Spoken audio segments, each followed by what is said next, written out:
Movie की शुरुआत सन 1480 से होती है, जहां रोमानिया का राजकुमार व्लाद अपनी खूबसूरत पत्नी एलिजाबेथा के साथ खुशियों के पल बिता रहा होता है। लेकिन ये खुशी ज्यादा वक्त तक टिकने वाली नहीं थी, क्योंकि किस्मत ने उनके लिए कुछ और ही लिखा था। अचानक महल में कुछ सिपाही आ पहुंचे और राजकुमार को लेकर जाने लगे, क्योंकि दुश्मन सैनिक अब रोमानिया की सरहद पर डेरा डाल चुके थे और एक भयानक जंग छिड़ चुकी थी। अब व्लाद को अपनी प्यारी पत्नी को छोड़कर युद्ध के मैदान में उतरना पड़ा, लेकिन जाने से पहले उसने अपने सिपाहियों को सख्त आदेश दिया कि चाहे कुछ भी हो जाए, एलिजाबेथा को सुरक्षित अगले किले तक पहुंचा देना। युद्ध पर जाने से पहले व्लाद पोप के पास गया और उससे ईश्वर से प्रार्थना करने को कहा कि वो उसे लड़ने की ताकत दे और उसकी पत्नी की हिफाजत करे। इसके बाद राजकुमार ने अपनी तलवार उठाई और अपने सिपाहियों के साथ युद्ध के मैदान की ओर निकल पड़ा, जहां उसकी किस्मत उसका इंतजार कर रही थी। वहीं दूसरी ओर जब सिपाही एलिजाबेथा को जंगल के घुमावदार रास्तों से लेकर जा रहे होते हैं, तभी पेड़ों की ऊंचाई पर छिपा एक दुश्मन तीरंदाज अचानक उन पर हमला कर देता है। पल भर में 2 सिपाही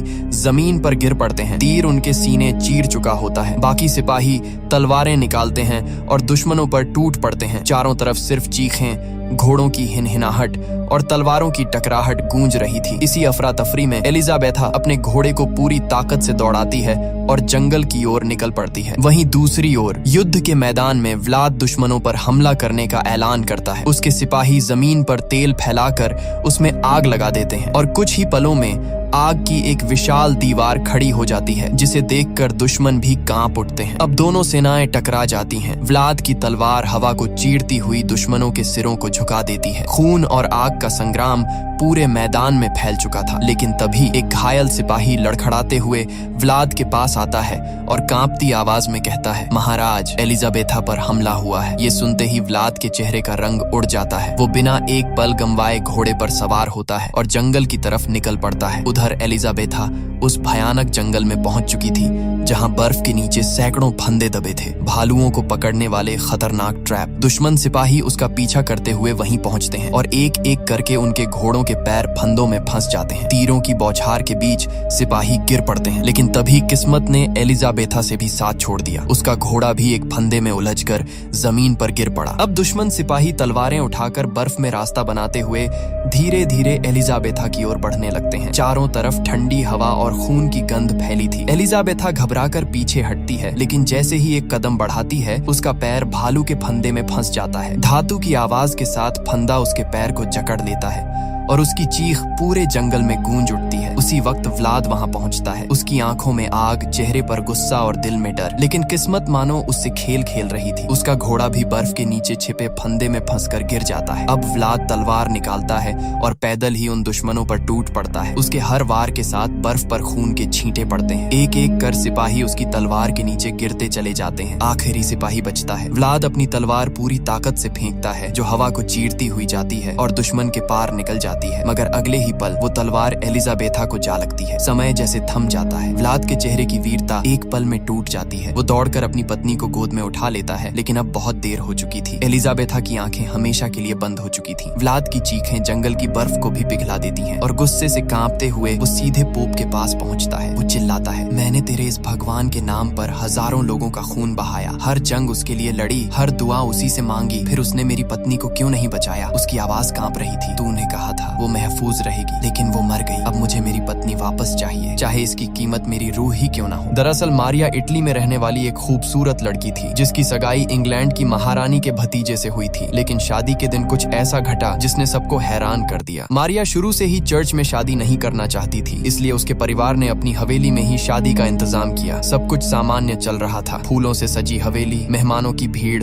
और खुशियों का माहौल। लेकिन तभी प्रिंस ने बिना किसी को बताए एक बिशप को बुला लिया, ताकि शादी को ईश्वर का आशीर्वाद मिल सके। जैसे ही बिशप अंदर आता है और मारिया की ओर देखता है, तभी मारिया की आंखें अचानक लाल पड़ने लगती हैं। उसका शरीर कांपने लगता है और वो अजीब आवाजों में कुछ बड़बड़ाने लगती है। सब लोग डर के मारे पीछे हट जाते हैं। बिशप घबराकर उसके पास जाने की कोशिश करता है, लेकिन तभी मारिया के अंदर से एक भयानक गुर्राने की आवाज निकलती है और वो बिशप पर झपट पड़ती है। वो इतनी ताकतवर हो जाती है कि 4 आदमी मिलकर भी उसे रोक नहीं पाते। बिशप जमीन पर गिर जाता है और उसकी गर्दन पर गहरे निशान पड़ जाते हैं। इसी दौरान कमरे की सारी मोमबत्तियां अपने आप बुझ जाती हैं और माहौल में ठंडी हवा फैल जाती है। ऐसा लग रहा था जैसे किसी अंधेरे साए ने उस हवेली को अपनी गिरफ्त में ले लिया हो। अब डॉक्टर पादरी को बताता है कि उस दिन के बाद से मारिया अजीब बातें करने लगी। कभी वो किसी और आवाज में बोलती, कभी दीवारों पर कुछ लिखने लगती, और जब भी कोई प्रार्थना करता वो चीखने लगती थी। इसलिए मजबूर होकर उसे इस तहखाने में कैद कर दिया गया, क्योंकि अब वो एक इंसान नहीं रही थी। इसके बाद डॉक्टर पादरी को बताता है कि मारिया का जन्म साल 1739 में हुआ था, मतलब उसकी उम्र 130 साल से भी ज्यादा है। ये सुनते ही सबके चेहरों का रंग उड़ जाता है। अब शक यकीन में बदल चुका था। क्या मारिया कोई इंसान नहीं बल्कि खुद शैतान है? तभी अचानक मारिया की आंखें खुल जाती हैं। कमरे में सन्नाटा छा जाता है और पादरी धीरे धीरे उसकी तरफ बढ़ता है। वह देखता है मारिया के दांत नुकीले हैं, बिल्कुल किसी जानवर की तरह। यह देखकर पादरी दहशत में कहता है, यह तो वैम्पायर है। पादरी जानता था कि वैम्पायर सूरज की रोशनी बर्दाश्त नहीं कर सकते। वह तुरंत खिड़की खोल देता है। धूप की पहली किरण जैसे ही मारिया के शरीर पर पड़ती है,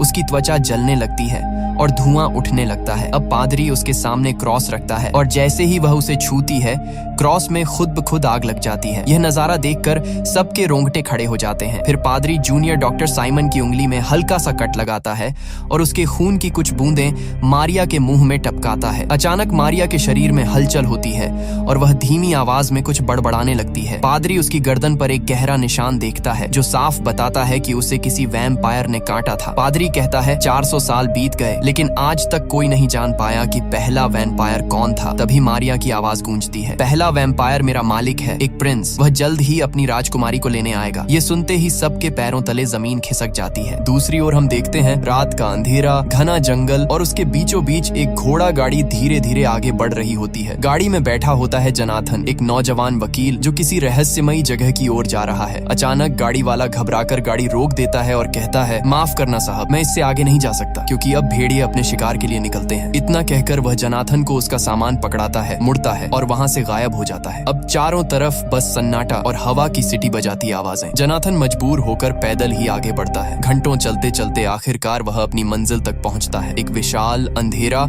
और डरावना किला, जिसे देखकर किसी की भी रूह कांप जाए। जैसे ही वह अंदर कदम रखता है, पीछे का दरवाजा अपने आप बंद हो जाता है। फिर सामने वाला दरवाजा खुद खुलता है और फिर अपने आप जोर से बंद हो जाता है। जनाथन की सांसें तेज हो जाती हैं। वह इधर उधर देख ही रहा होता है कि अचानक बालकनी पर किसी शख्स की परछाई दिखाई देती है। बिजली कड़कती है और वो परछाई गायब। जनाथन जैसे ही पलटता है, उसके पीछे खड़ा होता है एक बूढ़ा आदमी, सफेद बाल, लाल आंखें और चेहरा बिल्कुल निर्विकार। वो धीरे से मशाल बुझा देता है और तभी पूरे महल की बत्तियां अपने आप जल उठती हैं। अब वो मुस्कुराते हुए कहता है, मैं हूँ राजकुमार व्लाद, जिसे कुछ लोग ड्रैकुला के नाम से भी जानते हैं। इसके बाद दोनों डाइनिंग टेबल पर बैठते हैं। जनाथन भूख से बेहाल होकर खाना खाने लगता है, लेकिन ड्रैकुला एक कौर तक नहीं खाता। वह बस अपनी ठंडी आंखों से जनाथन को देखता है और जैसे ही हाथ हिलाता है, सामने रखी प्लेट खुद ब खुद सरक कर जनाथन के पास आ जाती है। जनाथन चौंकता है पर सोचता है शायद कोई ट्रिक होगी, लेकिन उसे नहीं पता था कि ये कोई जादू नहीं बल्कि उसकी जिंदगी का सबसे डरावना पल शुरू हो चुका था। जब जनाथन अपने बैग से कागज निकाल रहा होता है,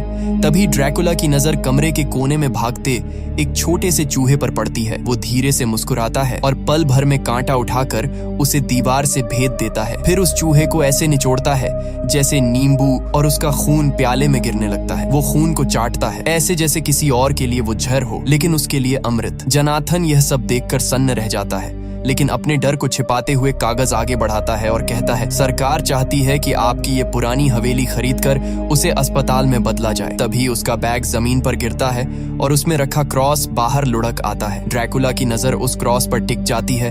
उसकी आंखें लाल पड़ने लगती हैं। वो धीमे लेकिन भारी स्वर में पूछता है, क्या तुम ईश्वर को मानते हो? जनाथन थोड़ा हकलाते हुए कहता है, न नहीं, ये तो बस एक गाड़ी वाले ने मुझे दे दिया था। ड्रैकुला हल्की हंसी हंसता है और अपनी नुकीली उंगलियां उठाकर हवा में इशारा करता है। तुरंत वो क्रॉस हवा में उठता है और सीधा आग में गिरकर जल उठता है। फिर वह जनाथन के पास आकर ठंडी आवाज में कहता है, अब रात काफी हो चुकी है, सोने का समय है। वो उसे उसके कमरे तक छोड़ता है और कहता है, याद रखना, अंधेरा छा जाने के बाद इस कमरे से बाहर मत निकलना। ड्रैकुला जैसे ही मुड़ता है, उसकी परछाई दीवार पर और लंबी होती जाती है, मानो वो दीवार से अलग कोई और राक्षसी रूप ले रही हो। फिर वह हाल में लौटकर एक अंधेरी मूर्ति के सामने रुकता है और धीरे से कहता है, इस इंसान पर नजर रखना। वहीं दूसरी ओर जनाथन अपने कमरे में बैठा किताब पढ़ने लगता है। किताब में उसी किले का इतिहास लिखा होता है। तभी उसकी नजर एक पुराने पन्ने पर पड़ती है जहाँ युवा व्लाद की तस्वीर बनी होती है, लेकिन उसके आगे वाला पन्ना फटा हुआ होता है। और जैसे ही वो पन्ना पलटने की कोशिश करता है, खिड़की के बाहर से किसी के सांस लेने की आवाज सुनाई देती है। वहाँ का माहौल बेहद डरावना होता है। है। चारों तरफ मकड़ी के जाले, पुराने ताबूत और दीवारों पर जमी हुई धूल। जनाथन की सांसें तेज हो जाती हैं, पर जिज्ञासा उसे आगे बढ़ने पर मजबूर करती है। धीरे धीरे वह एक ताबूत के पास पहुंचता है और कांपते हाथों से उसका ढक्कन उठाता है। तभी उसकी आंखें फटी की फटी रह जाती हैं। ताबूत के अंदर ड्रैकुला पड़ा होता है, जिसकी आंखें बंद हैं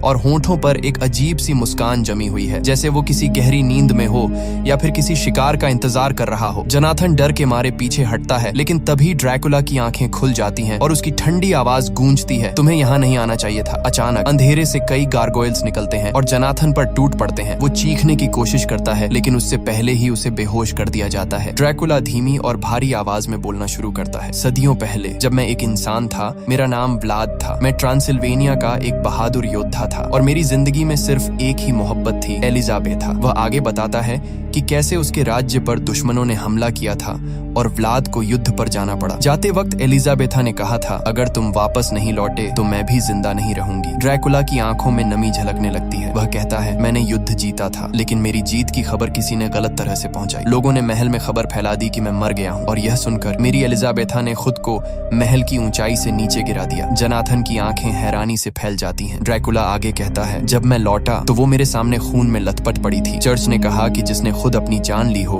उसकी आत्मा को शांति नहीं मिल सकती, पर मैं भगवान के उस नियम को नहीं मान सका। मैंने अपने ही भगवान के खिलाफ बगावत कर दी और उसी पल मैंने अपनी इंसानियत खो दी। ड्रैकुला गुस्से से अपनी मुट्ठी भींचता है और कहता है, मैंने कसम खाई थी कि जब तक मैं अपनी एलिजाबेथा को वापस नहीं पा लेता तब तक मौत भी मेरा कुछ नहीं बिगाड़ सकती। जनाथन उसकी बातें सुनकर सहम जाता है, क्योंकि अब उसे समझ आ चुका था कि ड्रैकुला कोई आम राक्षस नहीं, बल्कि एक टूटी हुई मोहब्बत का बदला हुआ चेहरा है। ड्रैकुला जनाथन को बताता है कि उसने सदियों तक सिर्फ एलिजाबेथा के लौटने का इंतजार किया, क्योंकि उसे यकीन था कि पवित्र आत्माएं दोबारा जन्म लेती हैं। उसने उसे हर जगह तलाशा, पर ढूंढ पाना नामुमकिन था। ब्लैक प्लेग ने आधी औरतों को निगल लिया था और जो बची वे चर्च जैसे पवित्र स्थानों में चली गईं, जहां उसका कदम रखना मना था। वह तन्हा हो गया और एलिजाबेथा के प्यार में इतना पागल कि हताश होकर उसने महल की खिड़की से कूदकर अपनी जान देने की कोशिश की, मगर हर बार मौत उसे ठुकरा देती। तब उसने ठान लिया कि अगर वह उसे नहीं ढूंढ सकता तो एलिजाबेथा खुद उसके पास आएगी। 100 सालों तक उसने जादुई फूलों से एक ऐसा परफ्यूम तैयार किया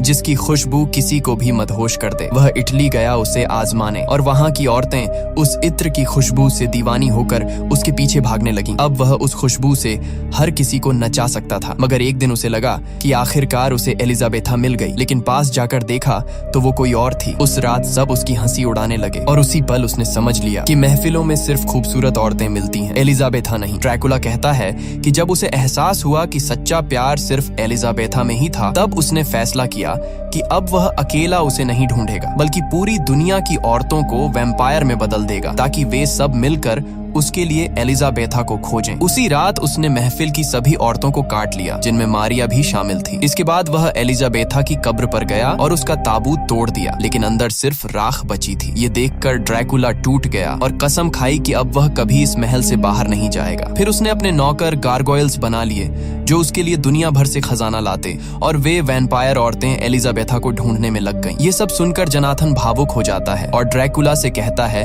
कि वह उसकी हालत समझ सकता है, क्योंकि वह भी एक लड़की से सच्चा प्यार करता है, मीना से। जब ड्रैकुला मीना की तस्वीर देखता है तो उसके होश उड़ जाते हैं, क्योंकि वह हूबहू एलिजाबेथा जैसी दिखती है। इसके बाद ड्रैकुला जनाथन को मारे बिना छोड़ देता है और गारगोयल्स को आदेश देता है, जाओ मेरे लिए बहुत सारा खून लेकर आओ, ताकि जब मैं मीना से मिलूं तो जवान और खूबसूरत दिख सकूं। दूसरी ओर पेरिस में पादरी ड्यूमोंट को एक तस्वीर दिखाता है और कहता है कि हमें इस औरत को ढूंढना होगा, क्योंकि वही ड्रैकुला तक पहुंचने की कुंजी है। फिर पादरी एक किताब खोलकर बताता है, अगर कोई इंसान ईश्वर का अपमान करे तो ईश्वर उसे मौत नहीं देते, बल्कि मौत से भी बदतर जिंदगी देते हैं। लेकिन अगर दिल से पश्चाताप किया जाए तो वही ईश्वर माफ भी कर सकते हैं। यानी अगर ड्रैकुला को मार दिया जाए तो सारे वैम्पायर दोबारा इंसान बन जाएंगे। तभी साइमन वहां आता है और डॉक्टर के हाथ में तस्वीर देखकर कहता है, यह तो वही लड़की है जो अभी विजिटर्स रूम में बैठी थी। ये सुनकर ड्यूमोंट और पादरी तुरंत उस कमरे की ओर दौड़ते हैं और वहां मीना से मिलते हैं। मीना बताती है कि वह मारिया की बेस्ट फ्रेंड है। दोनों की मुलाकात एक पार्टी में हुई थी। तब से मीना और मारिया हमेशा एक साथ ही रहती थी, लेकिन शादी वाले दिन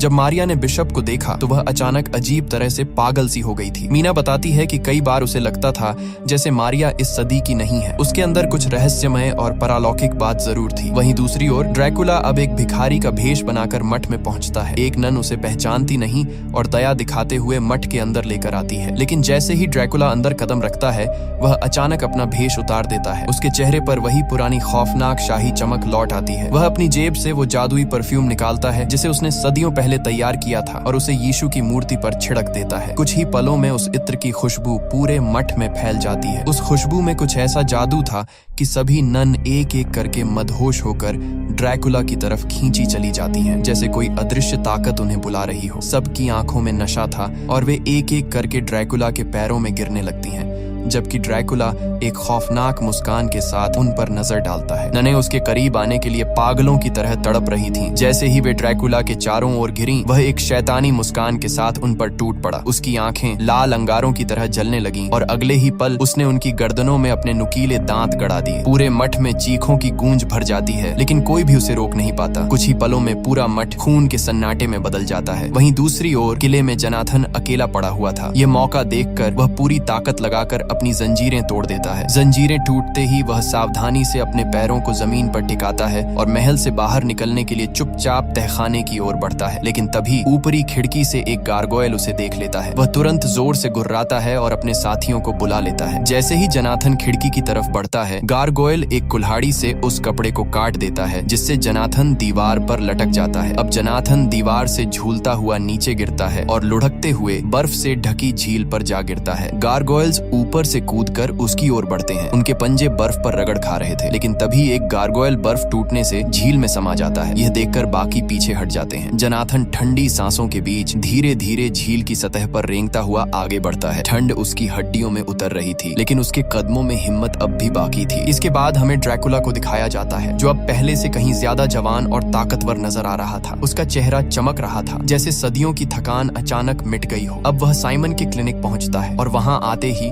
अपने जादुई परफ्यूम की खुशबू से पूरे कमरे का माहौल बदल देता है। कुछ ही पलों में साइमन की आंखें सुन्न पड़ जाती हैं और वह ड्रैकुला के वश में आ जाता है। ड्रैकुला शांत आवाज में उससे कहता है, मुझे उसके पास ले चलो। साइमन बिना कुछ सोचे समझे उसे मारिया के कमरे में ले जाता है। जैसे ही मारिया ड्रैकुला को देखती है, उसके चेहरे पर एक पागलपन भरी खुशी फैल जाती है। वह हांफती हुई आवाज में कहती है, मैंने एलिजाबेथा को ढूंढ लिया है। यह सुनते ही ड्रैकुला के होठों पर एक खतरनाक मुस्कान उभरती है। वह इनाम के तौर पर साइमन को उसके सामने रख देता है और कहता है, यह इनाम तुम्हारे लिए है, उसका खून पी लो। मारिया झपटकर साइमन की गर्दन पर दांत गड़ा देती है। कमरे में सन्नाटा छा जाता है। वहीं दूसरी ओर पादरी अपनी पुरानी किताबों में रिसर्च कर रहा होता है। अचानक उसे एक सदियों पुरानी तस्वीर मिलती है और तस्वीर देखकर उसका चेहरा पीला पड़ जाता है। तभी एक आदमी अंदर आता है और कहता है, डॉक्टर ने आपको बुलाया है। अब पादरी डूमो के पास पहुंचता है। डूमो घबराई आवाज में बताता है, मारिया गायब हो चुकी है और साइमन अब इंसान नहीं रहा। पादरी उसकी गर्दन पर बने दांतों के निशान देखता है और महसूस करता है कि उसकी त्वचा पर वही परफ्यूम की खुशबू फैली हुई है जो उसने कभी ड्रैकुला के बारे में पढ़ी थी। अब जैसे ही डूमो उस रहस्यमयी शख्स का हुलिया बताता है,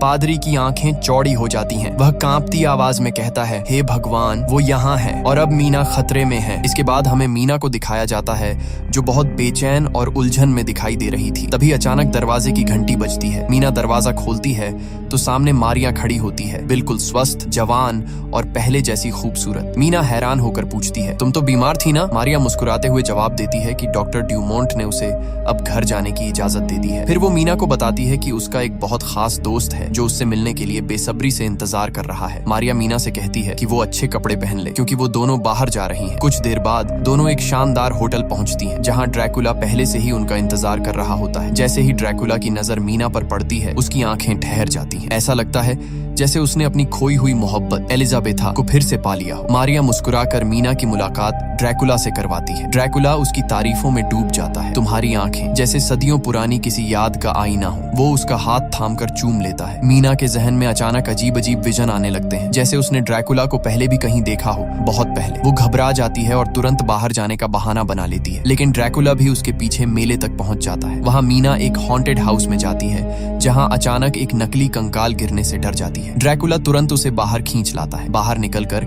मीना गन शूटिंग गेम खेलने लगती है। तभी ड्रैकुला पीछे से आकर उसके हाथों को थाम लेता है और निशाना लगाना सिखाने लगता है। उस पल मीना को फिर वही पुराने विजन दिखाई देने लगते हैं, जैसे किसी और जिंदगी की यादें हों। कुछ देर बाद दोनों होटल लौटते हैं। वहाँ ड्रैकुला मीना को एक छोटा सा म्यूजिक बॉक्स दिखाता है, वही जो उसने सदियों पहले अपनी पत्नी एलिजाबेथा को दिया था। उसकी आंखों में अब भी वही अधूरी मोहब्बत झलक रही थी। उस म्यूजिक बॉक्स से एक पुरानी रहस्यमयी धुन बजने लगती है। मीना उस धुन को ध्यान से सुनती है और अचानक उसके चेहरे का रंग बदल जाता है। उसे ये धुन कहीं न कहीं से जानी पहचानी लगती है, जैसे वो इसे पहले भी सुन चुकी हो, शायद किसी और जिंदगी में। धीरे धीरे उसके जहन में कुछ धुंधली तस्वीरें उभरने लगती हैं। एक पुराने महल की, एक खिड़की के पास खड़ी औरत की और एक आदमी की जो ठीक ड्रैकुला जैसा दिखता है। मीना घबरा जाती है और गुस्से में ड्रैकुला पर चिल्ला पड़ती है, तुम मुझ पर कोई जादू टोना कर रहे हो, मेरे दिमाग के साथ खेल रहे हो। ड्रैकुला उसकी आंखों में देखते हुए धीरे से कहता है, नहीं मीना, मैं सिर्फ वो सच बता रहा हूँ जिसे तुम खुद भूल चुकी हो। एलिजाबेथा वो मेरी पत्नी थी और मुझे पूरा यकीन है कि तुम वही हो, उसका दूसरा जन्म। मीना हैरान और गुस्से में जवाब देती है, मैं मीना हूँ, एलिजाबेथा नहीं। ड्रैकुला बस हल्का सा मुस्कुराता है, मानो वो जानता हो कि सच क्या है। फिर वो म्यूजिक बॉक्स उसकी ओर बढ़ाता है और कहता है, इसे अपने पास रखो, शायद किसी दिन ये तुम्हें सब कुछ याद दिला दे। इसके बाद वो मीना को उसके घर तक छोड़ने आता है। रात ठंडी थी, लेकिन मीना के मन में अजीब बेचैनी थी। जैसे ही वो घर के अंदर जाती है, वहाँ पादरी और डॉक्टर ड्यूमोंट मौजूद होते हैं, जो घायल जोनाथन का इलाज कर रहे होते हैं। मीना कुछ समझ ही नहीं पाती कि ये सब क्या हो रहा है। तभी पादरी उसकी ओर देखकर कहता है, मीना, तुम्हें उस शख्स से दूर रहना होगा। वो इंसान नहीं है, वो एक वैम्पायर है। वो लोगों का खून पीता है और उन्हें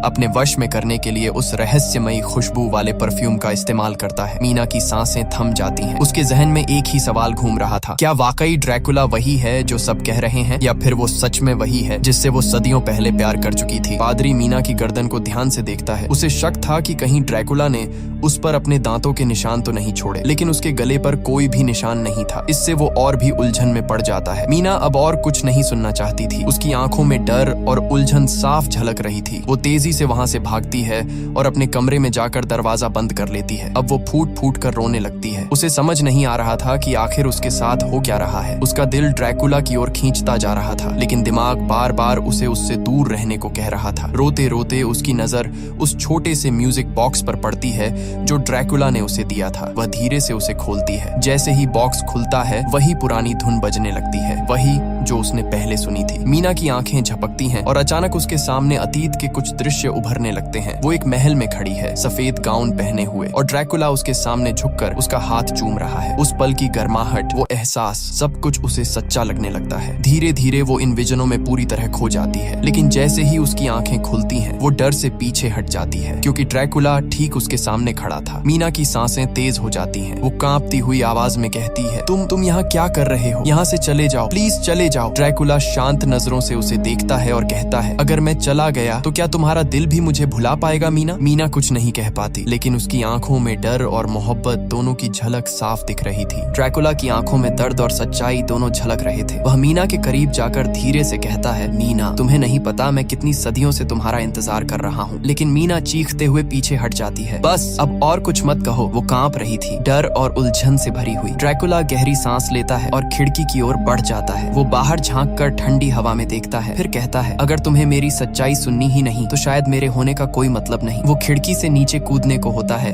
कि मीना घबरा कर चिल्लाती है, रुको, क्या तुम खुदकुशी करने वाले हो? ड्रैकुला मुड़कर उसकी तरफ देखता है और कहता है, मैं मौत से कब का गुजर चुका हूँ मीना, अब सिर्फ तुम्हारे बिना जीना ही असंभव है। वो आगे बढ़ता है और अपने हाथ में पकड़ी इत्र की शीशी दिखाता है। तुम सोचती हो मैंने तुम्हें वश में किया? मैंने कभी भी इस परफ्यूम का इस्तेमाल तुम पर नहीं किया। इतना कहकर वो उस शीशी को आग में फेंक देता है। मीना की आंखों से आंसू बहने लगते हैं। वो कांपती आवाज में कहती है, लेकिन तुम इंसानों का खून तो पीते हो। ड्रैकुला धीरे से सिर झुकाता है, हाँ मीना, मैं खून पीता हूँ, क्योंकि अब मैं इंसान नहीं रहा। मैं एक श्रापित आत्मा हूँ, एक वैम्पायर, लेकिन तुम्हारा खून कभी नहीं पीऊंगा, कसम है मुझे। तभी मीना की नाक से थोड़ा खून टपकने लगता है। ड्रैकुला अनजाने में उसे अपनी उंगली से पोंछता है और जैसे ही उसका खून उसकी जीभ को छूता है, वो एक पल के लिए रुक जाता है। उसकी आंखों में एक पुराना दर्द चमकता है। अब वह मीना का हाथ पकड़कर धीरे से कहता है, तुम्हारा खून, तुम्हारी खुशबू, सब कुछ वैसा ही है जैसे सदियों पहले था। तुम ही मेरी एलिजाबेथा हो। मीना की सांसें थम सी जाती हैं। उसे फिर वही पुराने पल दिखने लगते हैं। वो महल, वो गाउन, वो प्यार भरी नजरों से उसे देखता ड्रैकुला, और तभी उसे सब कुछ याद आ जाता है। उसकी आंखों से आंसू बह निकलते हैं। वो कांपती आवाज में कहती है, हाँ अब मुझे सब याद आ गया। मैं ही एलिजाबेथा हूँ और तुम मेरे औलाद हो। ड्रैकुला की आंखों में चमक शॉक लौट आती है। दोनों एक दूसरे के पास आते हैं और फिर सदियों से अधूरा उनका प्यार आखिरकार पूरा हो जाता है। वो एक दूसरे के आलिंगन में खो जाते हैं, जहाँ वक्त, मौत और श्राप सब मानो ठहर जाते हैं। पादरी अपनी राइफल उठाकर पीछे हटता है, लेकिन मारिया अब पूरी तरह वैम्पायर बन चुकी थी। उसकी आंखें लाल चमक रही थीं और उसके दांत बाहर निकले हुए थे। वह पादरी की गर्दन पकड़कर दीवार से पटक देती है। तभी पीछे से जत्थन लोहे की छड़ उठाकर उसके ऊपर वार कर देता है। छड़ उसकी पीठ के आर पार निकल जाती है, पर फिर भी वो रुकती नहीं। वह जोर से चिल्लाती है, तुम सब इंसान हो, लेकिन प्यार के असली मायने कभी नहीं समझोगे। अब वो हेनरी की तरफ मुड़ती है, जो जमीन पर पड़ा कराह रहा था। पादरी जल्दी से क्रूस उठाकर उसके सामने लहराता है। जैसे ही क्रूस की रोशनी उस पर पड़ती है, मारिया दर्द से चिल्लाने लगती है। उसकी त्वचा जलने लगती है और वो पीछे हटती है। तभी पादरी मौका देखकर अपने जैकेट से पवित्र पानी की शीशी निकालता है और उसके ऊपर फेंक देता है। पानी के पड़ते ही उसके चेहरे से धुआं निकलने लगता है। वो तड़पती हुई चीखती है और कहती है, ड्रैकुला मुझे बचाओ, लेकिन अब कोई जवाब नहीं आता। धीरे धीरे उसका शरीर राख में बदलने लगता है और हवा में उड़ जाता है। सब लोग एक पल के लिए चुप हो जाते हैं। हेनरी जमीन पर पड़ा कराहता है। पादरी उसकी मदद करने के लिए झुकता है। तभी जत्थन कहता है, अब देर नहीं करनी चाहिए, मीना खतरे में है और वो अब शायद इंसान नहीं रही। पादरी सिर हिलाकर कहता है, हाँ, अब हमें ड्रैकुला के किले में ही जाना होगा। वहीं यह सब खत्म होगा, या तो ड्रैकुला मरेगा या हम। इसके बाद तीनों हथियार लेकर रात के अंधेरे में निकल पड़ते हैं, सीधे उस किले की ओर जहाँ सदियों पुरानी बुराई उनका इंतजार कर रही थी। गोले किले की दीवारों से टकराते हैं और धमाके के साथ इधर उधर उड़ते हैं, लेकिन ड्रैकुला और मीना किले के अंदर सुरक्षित रहते हैं। ड्रैकुला अपने पालतू गारगोयल्स को हुक्म देता है कि बाहर आने वाले किसी भी इंसान को रोको। अब पादरी और उसकी टीम धीरे धीरे किले के अंदर प्रवेश करने की कोशिश करते हैं। उन्होंने देखा कि किले के दरवाजे अपने आप बंद हो जाते हैं और दीवारों पर खून के निशान चमकने लगते हैं। ड्रैकुला अब मीना के पास बैठकर कहता है, अब तुम मेरी दुनिया की हकदार हो, तुम्हें डरने की कोई जरूरत नहीं। मीना धीरे धीरे उसके हाथ पकड़ती है और कहती है, अब मैं तुम्हारे साथ हमेशा रहना चाहती हूँ, चाहे कुछ भी हो। इसी बीच पादरी टीम के साथ किले के मुख्य हाल में प्रवेश करता है। वह देखता है कि ड्रैकुला और मीना सुरक्षित हैं, लेकिन आसपास की दीवारों और फर्श पर अजीब परछाइयां हिल रही हैं। ड्रैकुला अपने गारगोयल्स के जरिए पादरी को चुनौती देता है, अगर तुम मेरे और मीना को छूने की कोशिश करोगे तो तुम्हारा अंजाम वही होगा जो तुम्हारे सामने मारिया का हुआ। पादरी थोड़ा डरता है, लेकिन फिर भी कदम बढ़ाता है। ड्रैकुला और गारगोयल्स अपने अपने स्थानों पर खड़े हो जाते हैं, तैयार संघर्ष के लिए। किले के अंदर की ये चुप्पी अब बड़े तूफान की शुरुआत है, जहाँ इंसान और वैम्पायर की आखिरी भिड़ंत होने वाली है, जिससे किले की छत टूटकर गिरने लगती है। तब ड्रैकुला मीना से कहता है कि उसे बाहर निकलकर सामना करना होगा और वह कमरे में ही रहे। इतना कहकर ड्रैकुला कमरे से बाहर निकल जाता है। वहीं गर्गल्स भी सिपाहियों पर टूट पड़ते हैं और कई सिपाहियों को मार गिराते हैं, लेकिन सिपाहियों की संख्या बहुत ज्यादा थी और धीरे धीरे वे पूरे किले में फैल गए। जनाथन अपनी टीम को तहखाने में लेकर जाता है। मीना जैसे ही सिपाहियों को अपनी ओर आते देखती है, वह कमरे का दरवाजा बंद कर देती है। जनाथन सिपाहियों को ताबूत दिखाता है और कहता है कि ड्रैकुला इसी में छुपा हो सकता है। सिपाही ताबूत पर गोलियां चलाते हैं, लेकिन तभी ड्रैकुला अचानक जनाथन के पीछे से आकर उसे बेहोश कर देता है। फिर वह गर्गल्स के साथ मिलकर सिपाहियों पर टूट पड़ता है और कुछ ही देर में कई सिपाहियों को ढेर करता है। किले में आते ही सिपाही एक एक करके ड्रैकुला की ताकत के सामने झुकते जाते हैं। तभी हेनरी मौका देखकर ड्रैकुला पर गोलियां चला देता है, लेकिन ड्रैकुला पर इसका कोई असर नहीं होता। अब ड्रैकुला ने हेनरी की गर्दन काट दी और दरवाजा बंद कर दिया ताकि कोई सिपाही अंदर न घुस सके। इसके बाद वह अपनी तलवार पादरी के गले पर रख देता है। पादरी डर के मारे जमकर खड़ा रह जाता है और फुसफुसाता है, तुम क्या करोगे?